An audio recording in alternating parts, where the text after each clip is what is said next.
سے اونچا ہے رتبوں سے بسم اللہ الرحمن الرحیم وَكَفَنُ الرَّجُلِ سُنَّةً قَمِيصٌ وَإِزَارٌ وَلِفَافَةٌ مِمَّا يَلْبَسُهُ فِي حَيَاتِهِ، اور مرد کا کفن سنت کے مطابق قمیص ہے اور ازار ہے اور لفافہ ہے، مما اس کپڑے میں سے یا اس نوع کے کپڑے میں سے یلبسہ فی حیاتہ جسے وہ اپنی زندگی میں پہنتا تھا۔ تو ایک مسئلہ یہ ذہن نشین رہے آپ کے، کفن کی تین قسمیں ہیں۔ کفن کی کفن سنت سب سے افضل ہے، پھر ہے کفن کفایت، کفن درمیانی درجے کا، پھر ہے کفن ضرورت، کفن سنت مرد کے لیے تین کپڑے ہیں جن کا یہاں ذکر ہوا، قمیص اور ازار جسے تہبند بھی کہتے ہیں اور لفافہ۔ اور عورت کے لیے کفن سنت میں 5 کپڑے ہیں، عورت کے لیے کفن سنت میں 5 کپڑے، 3 یہی جو مرد کے لیے ہیں اور ایک ہے خمار اوڑھنی۔ کیا ہے؟ اوڑھنی جسے کہیں گے، دوپٹہ کہیں گے، 4 ہو گئے، اور ایک ہے سینہ بند، ایک ہے یہ 5 ہو گئے عورت کے جو کفن سنت یہ 5 کپڑے ہیں۔ اور کفن کفایت میں مرد کے لیے 2 کپڑے ہیں۔ کفن کفایت میں مرد کے لیے ازار اور لفافہ، ازار اور کفن کفایت میں عورت کے لیے 3 کپڑے ہیں۔ عورت کے لیے ایک خمار، ایک لفافہ اور ایک قمیص، اور یہ بھی کہا گیا ہے خمار، لفافہ اور ازار، یعنی ازار اور قمیص اس میں کچھ فرق ہے، بعض نے قمیص لکھا، بعض نے ازار لکھا، لیکن لفافے کا ہونا ضروری ہے اور خمار کا ہونا بھی ضروری ہے، جو تیسرا جو سب سے اوپر لپیٹا جاتا ہے، سر کی طرف سے بھی باندھا جاتا ہے جس میں، اور پیروں کی طرف سے۔ لفافہ جو سب سے اوپر ہوتا ہے اسے کہتے ہیں۔ بات سمجھ میں آ گئی؟ کفن سنت مرد کے لیے کتنے کپڑے ہیں؟ 3۔ کفن سنت عورت کے لیے 5 کپڑے ہیں۔ کفن کفایت مرد کے لیے، کفن کفایت عورت کے لیے۔ اب رہ گیا کفن ضرورت۔ تو کفن ضرورت وہ ہے جو میسر ہو، جو بھی مل جائے، بس اتنا ہو کہ بدن ڈھک جائے پورا۔ دیکھیں، وَكَفَنُ الرَّجُلِ سُنَّةً قَمِيصٌ وَإِزَارٌ وَلِفَافَةٌ مِمَّا يَلْبَسُهُ فِي حَيَاتِهِ، اور مرد کا کفن سنت کے مطابق، جسے کفن سنت کہتے ہیں، مرد کا کفن سنت کے مطابق، مرد کا کفن سنت قمیص اور ازار اور لفافہ ہے، اس کپڑے میں سے جسے وہ اپنی زندگی میں پہنتا تھا، یعنی جمعے کی نماز کے جس انداز کے، جس کوالٹی کے کپڑے پہنتا تھا، جب عید کا دن آتا تو جس طرح کے کپڑے پہنتا تھا، جب کہیں رشتہ داری میں جاتا تو جس طرح کے کپڑے پہنتا تھا جمعہ، عیدین وغیرہ کے لیے، اس طرح کے کپڑے سے اس کو کفن دیا جائے، اور کفن بہتر ہی دینا چاہیے، کیونکہ حدیث پاک میں حضور صلی اللہ علیہ وسلم نے فرمایا، مردے آپس میں ملاقات کرتے ہیں، پھر اچھے کفن کی وجہ سے وہ خوش ہوتے ہیں، تفاخر کرتے ہیں، جن کا کفن اچھا ہوتا ہے تو وہ خوش ہوتے ہیں۔ تو یہ کفن سنت کا بیان ہوا مرد کے لیے۔ پھر فرمایا وَكِفَایَةً إِزَارٌ وَلِفَافَةٌ، اور مرد کا کفن کفایت ازار اور لفافہ ہے، ازار اور لفافہ ہے۔ ازار تہبند کو کہتے ہیں۔ پھر فرمایا وَفُضِّلَ الْبَيَاضُ مِنَ الْقُطْنِ، کاٹن کے سفید کفن کو فضیلت دی گئی ہے، سوتی سفید کفن کو فضیلت دی گئی ہے، یعنی کفن سفید رنگ کا ہونا چاہیے، یہ افضل ہے۔ حضور صلی اللہ علیہ وسلم نے ارشاد فرمایا اپنے مردوں کو سفید کفن میں کفناؤ، تو سفید کفن کی فضیلت بیان کی گئی ہے، تو سفید ہونا افضل ہے، اسی لیے سبھی جگہوں پر کفن سفید ہی دیا جاتا ہے۔ لیکن اگر سفید سے ہٹ کر بھی ہوگا تو کفن ہو جائے گا، کفن وہ بھی ہوگا۔ مرد جو کپڑا اپنی زندگی میں پہن سکتا ہے شرعاً جائز ہے، اس کپڑے میں کفن دینا بھی اس کو جائز ہے۔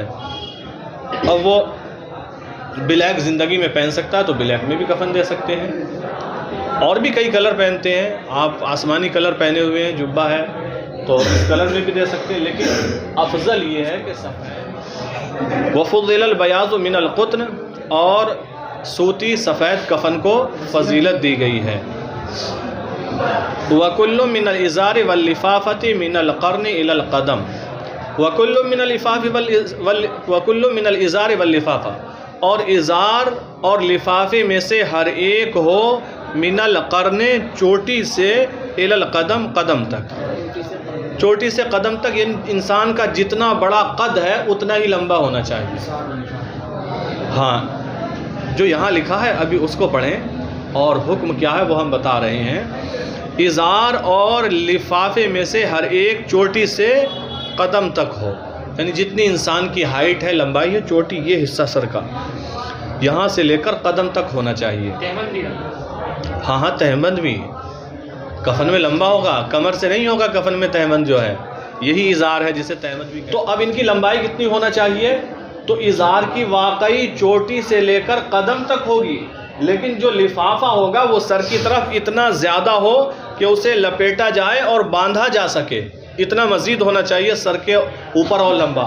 اسی طرح قدم کے بعد بھی اور اتنا لمبا ہو کہ لپیٹ کر اسے باندھا جا سکے، ٹھیک ہے؟ تو جو لفافہ ہوگا یہ ازار سے لمبا ہوگا، اس میں اتنا اضافہ ہوگا پیر اور سر دونوں طرف کے باندھا جا سکے۔ تو وہ تو انہوں نے یہاں لکھا ہے، لیکن حکم وہی ہے کہ ازار چوٹی سے قدم تک ہوگا، لیکن لفافہ سر اور پیر دونوں طرف سے اتنا زیادہ ہونا چاہیے کہ آپ باندھ سکیں۔ لفافہ سب سے اوپر ہوگا، سب سے اوپر۔ پورا طریقہ ہم کفن پہنانے کا بتائیں گے، مرد عورت سب کا تسلی کے ساتھ آپ سنتے جائیں، انشاءاللہ کوئی آپ کا سوال باقی نہیں رہے گا۔ وَكُلٌّ مِّنَ الْإِزَارِ وَاللِّفَافَةِ مِنَ الْقَرْنِ إِلَى الْقَدَمِ، اور ازار و لفافے میں سے ہر ایک چوٹی سے قدم تک کیا فرمایا وہ ہم بتا چکے۔ ازار کے لیے تو یہ حکم صحیح ہے، لیکن لفافے کے بارے میں فرمایا کہ وہ پیر اور سر دونوں طرف سے اتنا زیادہ ہو کہ باندھ سکیں۔ وَلَا يُجْعَلُ لِقَمِيصِهِ كُمٌّ وَلَا دِخْرِيسٌ وَلَا جَيْبٌ، اور اس کی قمیص کے لیے، میت کی قمیص کے لیے نہ آستین بنائی جائے، نہ چاک بنایا جائے، اور نہ گریبان بنایا جائے۔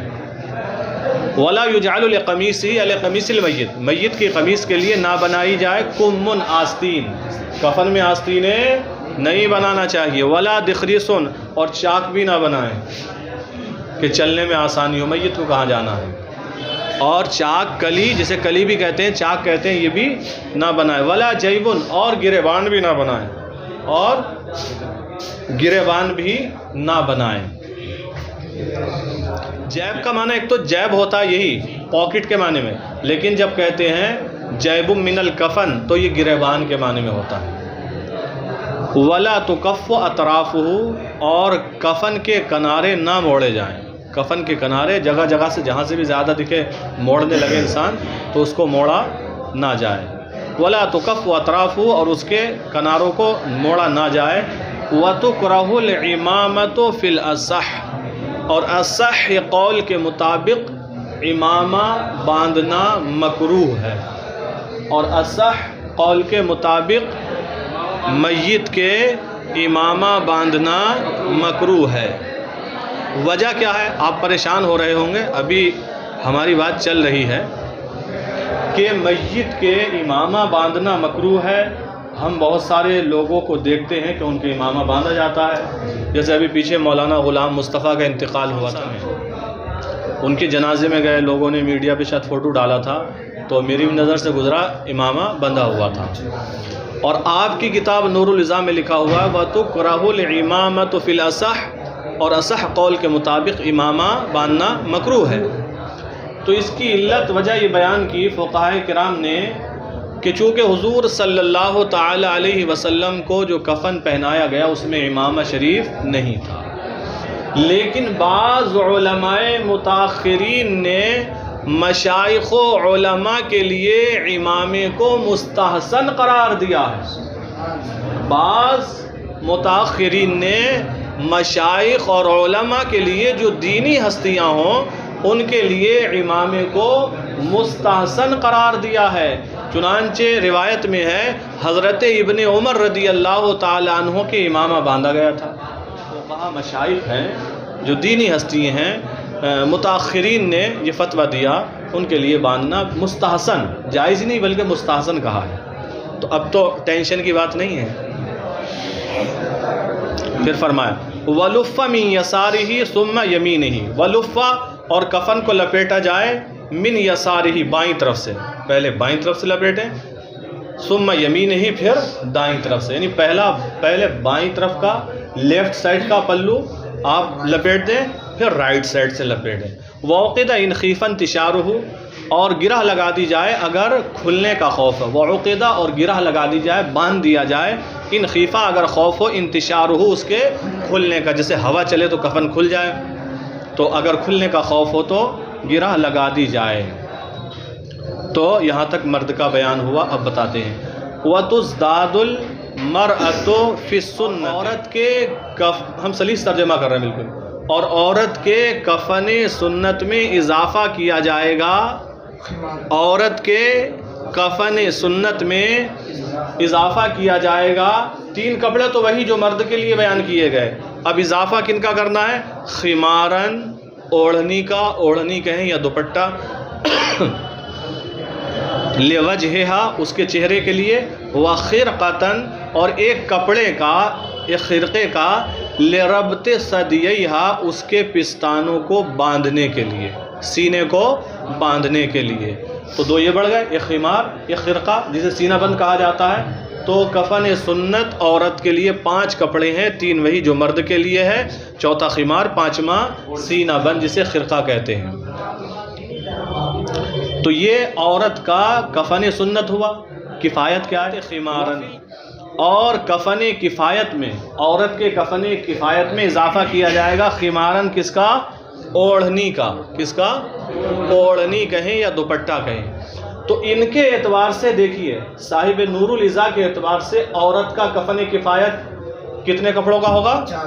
4 ہو گئے نا. حالانکہ فقہائے کرام نے لکھا، حضور صدر الشریعہ بدر الطریق علیہ رحمت و رضوان نے بھی بہار شریعت میں لکھا کہ عورت کے کفن کفایت میں کتنے کپڑے ہیں؟ نہیں، لفافہ، خمار، قمیص. اور نیچے دوسرا قول ہے لفافہ، خمار، ازار. یعنی ایک میں قمیص ہے اور ایک میں ازار ہے، دونوں میں سے کوئی بھی دے سکتے ہیں. تو یہاں 4 ہوتے ہیں، لیکن عورت کے کفن کفایت میں ہیں کتنے کپڑے؟ 3 ہیں، خمار ہے، لفافہ ہے اور قمیص ہے، یا ازار بھی کر سکتے ہیں قمیص کی جگہ. اب بالوں کے بارے میں بتایا وَيُجْعَلُ شَعْرُهَا ضَفِيرَتَيْنِ عَلَى صَدْرِهَا فَوْقَ الْقَمِيصِ.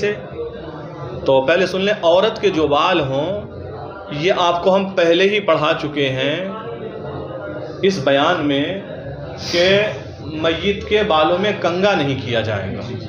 غسل کے بعد عورت کے بالوں کے 2 حصے کیے جائیں، 2 چوٹیاں.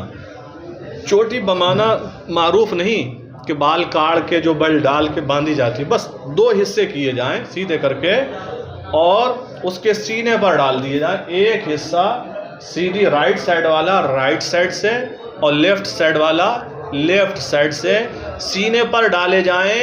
قمیص پہنانے کے بعد، قمیص پہنانے کے بعد بال ڈال دیے جائیں گے. پھر اوڑھنی پہنائی جائے گی اس کو. 2 چیزیں ہو گئیں. پھر ازار ہوگا، 3 چیزیں ہو گئیں. پھر لفافہ ہوگا، 4 ہوگا اوپر سے. تفصیل سے ہم بتائیں گے، پہلے یہ بالوں والا مسئلہ دیکھ لیں. وَيُجْعَلُ شَعْرُهَا ظَفِيرَتَيْنِ عَلَى صَدْرِهَا فَوْقَ الْقَمِيصِ، اور عورت کے بالوں کو ظفیرتین، ظفیرہ کا لغوی معنی تو چوٹی ہی ہوتا ہے، لیکن چوٹی باندھنا نہیں ہے، اور عورت کے بالوں کو 2 حصوں میں کر کے قمیص کے اوپر اس کے سینے پر ڈال دیا جائے، قمیص کے اوپر اس کے سینے پر ڈال دیا جائے۔ ثم الخمار، پھر کیا اڑھائی جائے؟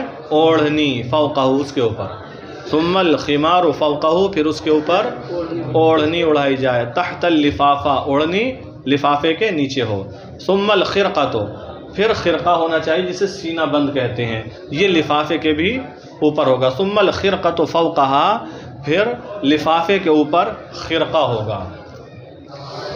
وَتُجَمَّرُ الْأَكْفَانُ وِتْرًا قَبْلَ أَنْ يُدْرَجَ فِيهَا، کفن میں میت کو داخل کرنے سے پہلے کفن کے کپڑوں کو طاق مرتبہ دھونی دی جائے، 1 مرتبہ یا 3 مرتبہ یا 5 مرتبہ یا 7 مرتبہ، اس سے زیادہ نہ دی جائے، طاق مرتبہ۔ حضور صدر الشریعہ نے بھی لکھا 1 مرتبہ یا 3 مرتبہ یا 5 مرتبہ یا 7 مرتبہ جو کفن کے کپڑے ہیں دھونی دی جائے۔ دھونی دینے کا طریقہ بتا دیا گیا ہے گا کہ جس میں دھونی ہو، سلگ رہی ہو، جو بھی چیز سلگنے والی، تو اس کو کفن کے چاروں طرف 1 بار یا 3 بار یا 5 بار یا 7 بار گھما دیا جائے، یہ دھونی ہو جائے گی۔ اس کے بعد کفن میں میت کو رکھا جائے اور پہنایا جائے۔ وَكَفَنُ الضَّرُورَةِ مَا يُوجَدُ، اور کفن ضرورت وہ ہے جو پایا جائے، جو میسر ہو، بس اتنا ہو کہ بدن ڈھک جائے۔ اب ہم یہاں سے یہ بتا دیتے ہیں کو کفن پہنانے کا طریقہ کیا ہے، تو بتاؤ، کسی کو لٹا کر بتائیں یا ایسے ہی بتا دیں؟ ہے کوئی لیٹنے والا؟ چلو سن لو، چلو ادھر توجہ دو، لاؤ ایک کوئی چیز دو، یہ اٹھا دو۔ دیکھو، مثال کے طور پر عام طور سے آج کے زمانے میں الحمدللہ ثم الحمدللہ خوشحال لوگ ہیں، ایسا نہیں ہے کہ کفن سنت نہ دے سکیں، تو کفن سنت ہی دیا جاتا ہے، مرد کو 3 کپڑے، عورت کو 5 کپڑے۔ تو جب ہم پہنائیں گے تو مرد کے بدن سے ملا ہوا جو کپڑا ہوگا وہ قمیص ہے، فرسٹ جو بدن سے چپکا ہوگا پہلے وہ قمیص ہے، اس کے اوپر جو ہوگا وہ ازار ہے، اس کے اوپر جو ہوگا ازار ہے، اور آخر میں کیا ہوگا؟ کنفرم ہے، 3 ہی کپڑے، آخر میں لفافہ ہوگا۔ تو جب ہم کفن کو بچھائیں تو کی چادر بچھائیں گے، چونکہ اس کو نیچے رہنا ہے، اس کے بعد ازار والی چادر بچھائیں گے، اس کے اوپر رہنا ہے، اس کے بعد ہم قمیص، جسے کفنی بھی کہتے ہیں، قمیص بچھائیں گے اور میت کو اس کے اوپر رکھیں گے لا کر، اور قمیص پہنا دی جائے گی۔ مرد کی جو قمیص ہوگی وہ اس طریقے سے چاک کی جائے گی، مونڈھوں کی طرف سے پھاڑا جائے گا، چونکہ وہ کپڑا تو ایک ہی ہوتا ہے، پورا لمبا ڈبل کر لیا جاتا ہے، جہاں سے سر ڈالنا ہے اس طرح پھاڑا جائے گا، سمجھ لینا، ایک مونڈھے سے دوسرے مونڈھے کی طرف کو پھاڑا اور وہ گلے میں ڈالا۔ اور قمیص کی لمبائی کیا ہوگی؟ فقہاء کرام نے فرمایا قمیص کی لمبائی گردن سے لے کر گھٹنوں سے نیچے تک، گردن سے لے کر گھٹنوں کے نیچے تک ہوگی۔ یہ قمیص پہنا دیا گیا، اب میت کو لٹال دیا گیا۔ اب اس کے بعد ازار ہے، پہلے بائیں طرف سے اس کے اوپر ڈال دیا گیا جہاں تک بھی آیا، پھر دائیں طرف والا ڈالا گیا، ٹھیک ہے۔ اس کے بعد لفافہ ہے، بائیں طرف سے اٹھا کر میت کے بدن پہ ڈال دیا جہاں تک بھی آ جائے، اس کی پسلی تک آ یا اس سائڈ میں نیچے تک آ جائے، پھر اس پر ڈالا گیا، لپیٹ دیا گیا، پھر قدموں کی طرف سے باندھ دیا جائے ایک چیر سے، اسی کفن کے ہی سفید ہی ایک وہ بنا لی جاتی ہے پٹی، اور دائیں طرف سے بھی باندھ دیا جائے، اڑنے کا خوف ہے تو بیچ میں بھی باندھ دیا جائے، ٹھیک ہے۔ یہ مرد کو کفن پہنانے کا طریقہ ہوا، ٹھیک ہے، بات سمجھ میں آ گئی ہوگی امید ہے سب کے، کہ سب سے نیچے بدن میں جو متصل ہوگا میت کے، مرد کے کون سا کپڑا ہوگا؟ دوسرے نمبر پر، تیسرے لفافہ۔ پہلے عورت کا بتا دیں کہ بدن سے متصل کیسے ہوں گے، ترتیب کیا ہوگی، پھر بتائیں گے بچھانے کی ترتیب کیا ہوگی۔ تو عورت کے بھی بدن سے جو متصل ہے وہ قمیص ہے، کیا ہے؟ دوسرے نمبر پر اوڑھنی ہے، دوسرے نمبر پر، تیسرے نمبر پر ازار ہے، چوتھے نمبر پر لفافہ ہے، 5ویں نمبر پر سینہ بند ہے۔ تو عورت کے کپڑوں کو جب بچھائیں گے تو چونکہ جو آخری ہے وہ پہلے بچھایا جائے گا، اس کو سب سے اوپر آنا ہے، تو سب سے پہلے سینہ بند بچھا دیں گے۔ کتنا؟ سینہ بند یہاں سینے سے لے کر ناف تک ہو، اور بہتر یہ کہ رانوں تک ہو، تک ہو. تو سینہ بند والا کپڑا بچھایا جائے گا اندازے سے اسی جگہ جہاں پر اس کا سینہ رکھا جائے گا. ٹھیک ہے, یہ کپڑا بچھائیں گے. اس کے بعد لفافے والی چادر بچھائیں گے. اس کے بعد ازار بچھائیں گے. اس کے بعد میں اوڑھنی بچھائیں گے نصف پشت کے نیچے سے, جہاں پشت آئے گی یہ پیٹھ نصف کے نیچے سے پیچھے تک بچھا دیں گے, جہاں تک جگہ ہے, اور جہاں نہیں وہاں سمٹی رہنے دیں گے. ٹھیک ہے. اس کے اوپر قمیص بچھائیں گے, اور قمیص عورت کی جو ہے ایسے پھاڑی جائے گی, چاک کی جائے گی, سینے کی طرف کو چاک کی جائے گی, وہاں سے اس کا گلا ڈال کے قمیص پہنا دی گئی. اب جب قمیص پہنا دی گئی, اوڑھنی اڑھائی جائے گی, نیچے نصف پشت کے نیچے سے لائیں گے ایسے کر کے سر کے اوپر سے, اور نقاب کی طرح ڈال دیں گے کہ سینے پر رہے. بات سمجھ میں آ گئی؟ یہ 1.5 گز کی ہوگی, 3 ہاتھ کی ایسی تھی, یا ادھر سے ادھر چہرہ چھپا, پشت کے نیچے سے لائیں گے, سر کے اوپر سے لا کر یہاں سینے پر ڈال دیں گے, چہرہ چھپ گیا. جیسے نقاب نہیں ڈالتی عورتیں, وہ پلٹ ہوتا ہے ڈال لیتی ہیں آگے, ایسے ہی پیچھے سے آئے گا, یہ ڈال دیے گا. 2 کپڑے ہو گئے. اب ازار ہے, بائیں طرف سے پہلے لپیٹیں گے, پھر دائیں طرف سے. 3 کپڑے ہو گئے. پھر لفافہ ہے, بائیں طرف سے پہلے, پھر دائیں طرف سے لپیٹیں گے, دونوں طرف سے باندھ دیا جائے گا. پھر سینہ بند ہے, جو سینے کو باندھنے کے لیے یہ سینے سے لے کر ناف تک, بہتر یہ رانوں تک ہو, اس کو لے کر باندھ دیا جائے گا, اور جنازہ اس طریقے سے تیار ہو گیا. اس کے بعد جائیں گے نماز جنازہ ادا کریں گے, اور جنازے کی نماز وغیرہ کا بیان بھی آگے آ رہا ہے. تو کفن پہنانے کا طریقہ سمجھ میں آ گیا؟